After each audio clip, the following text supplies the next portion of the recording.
مرحبا، اليوم رجعت لكم بفيديو تجميعة بي سي بأقل تكلفة ممكنة. مشان اللي مو حابب يجيب بي سي بسعر غالي كتير وبده يشغل ألعاب الجيل الثاني، فالحل عندي. بس لا تنسى تعمل سبسكرايب ولايك للفيديو، وخلينا نروح للقطعة الأولى واللي هو البروسيسور واللي هو الكورت كواد. حاول تجيب مثل هذا المعالج حصرا، والرقم يلي بيجي بعد المعالج مو مهم وشو ما كان يكون، بس لازم تجيب مثل هذا المعالج حصرا، لأنه هذا المعالج أساس التجميعة تبعنا.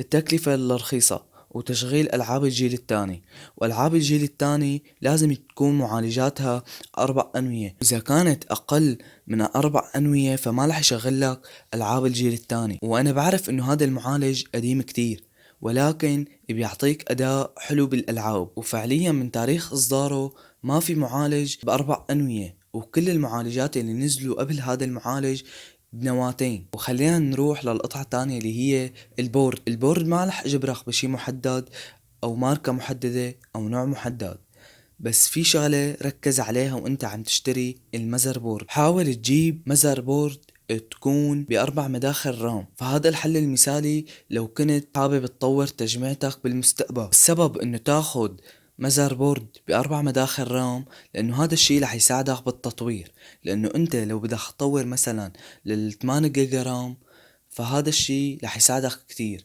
ولو جبت بورد بمدخلين رام فهذا الشي رح يضرك لو كنت حابب تجيب فوق ال4 جيجا رام، لأنه المدخلين رام بتسع 4 جيجا رام، أما ال4 منافذ رام فبتاخد معك لل16 جيجا رام. مشان هيك أنا عم بقلك جيب بورد تكون ب4 مداخل رام، وهذا الشي رح ينفعك كتير بالمستقبل لو انت كنت من محبين التطوير بالتجميعات البي سي. بما انه حكينا كتير عن موضوع الرام، خلينا نروح للرامات اللي حتكون معنا بهي التجميعة.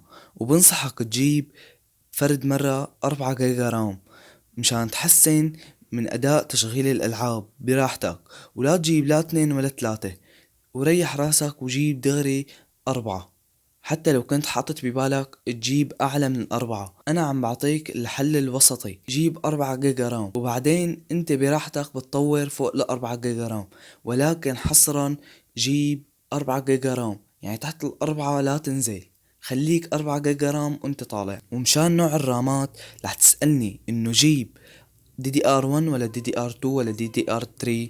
اللوحة اللي جبتها اذا كان دي دي ار 1 فرح تجيب رامات دي دي ار 1، اذا كان دي دي ار 2 رح تجيب رامات دي دي ار 2، وهيك لو كان عندك دي دي ار 3 رام او دي دي ار 3 بورد. واكتر مش وخلونا ننتقل للباور سبلاي. واكتر مشكلة رح تواجهك بس تشتري الباور سبلاي يلي هي انه يكون عندك باور سبلاي قديمة، او يلي عندك تكون تجارية او بدك تشتري وحدة. فشلون بدك تعرفها اذا هي تجارية او ناقصة قطع؟ رح اعطيكم طريقة سهلة مشان تعرف اذا الباور سبلاي تجاري اما مو تجاري، وبعتقد هي الطريقة ناجحة 100%. واول شغلة اطلع على الاسلاك، انه اذا في نقص بالاسلاك، او قارن يلي عندك بالباور اللي بدك تشتريها، انه اذا لقيت نقص بالشرايط ما بين اللي عندك واللي بدك تشتريها فهي الباور تجارية وما بنصحك فيها ابدا، وغالبا هذا النوع بيكون ناقصه قطع. واذا بدك تعرف انه ناقصه قطع اطلع على شريط البي 6 بيكون موجود على البلاستيكة تبع الشرايط، اذا ما موجود هذا الشريط فهذا الباور يعطيك العافية ناقصه قطع. وهيك باورات بتكون على الزبالة بكل معنى الكلمة. ومشان الباور رح تقلي اخده كم واط، يعني اخد 350 ولا 250 واط ولا 300 واط؟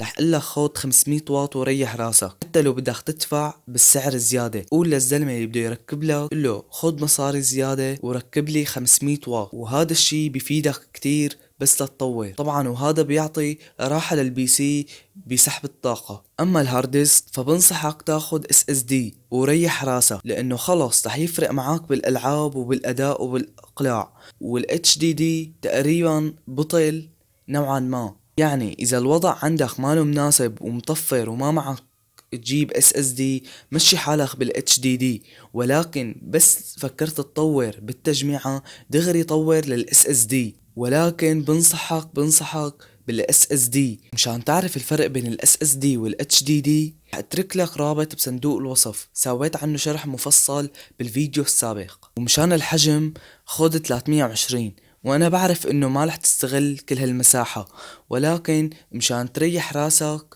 وتنزل عليه شو ما بدك.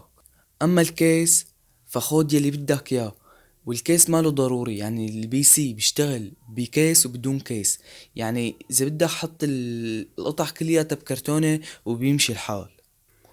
ومشان تبريد السي بي يو خد تبريد هوائي ولا تاخد تبريد مائي، وبعرف انه التبريد المائي افضل من الهوائي، بس لهيك تجميعة خد هوائي ولا تتكلف بمبرد مائي. ومشان تفرق بين التبريد المائي والتبريد الهوائي رح ساويلن شرح مفصل بالحلقات الجاية. وخلينا نروح لاخر قطعة، واللي هي كرت الشاشة، واللي لازم يجي بعد السي بي يو.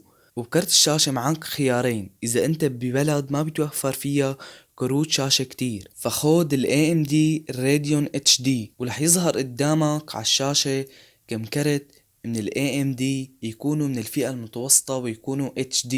وإذا ماله متوفر ال AMD خود Nvidia ويكون GT، مو جي تي اكس، جي تي حصرا، مثل الجي تي 710 2 جيجا بايت. اذا ما لقيت الجي تي 710 خود من مشتقات ال710، ورح يظهر قدامك كم كرت من مشتقات الجي تي 710 2 جيجا بايت. وبالنسبة للألعاب يلي رح تشتغل على هذا البي سي يلي هنن الجي تي اي 5 والفورتنايت يلي هنن ألعاب الشعب حاليا، الكرت الجي تي بيشغل هي الألعاب وبأداء جيد. خلاصة التجميعة خد معالج الكورد كواد، وإذا ما لقيت هذا المعالج الغي التجميعة كلها. وبالنسبة للنظام خود ال64 بيت، ولحساوي حلقة منفصلة الفرق بين ال 32 بيت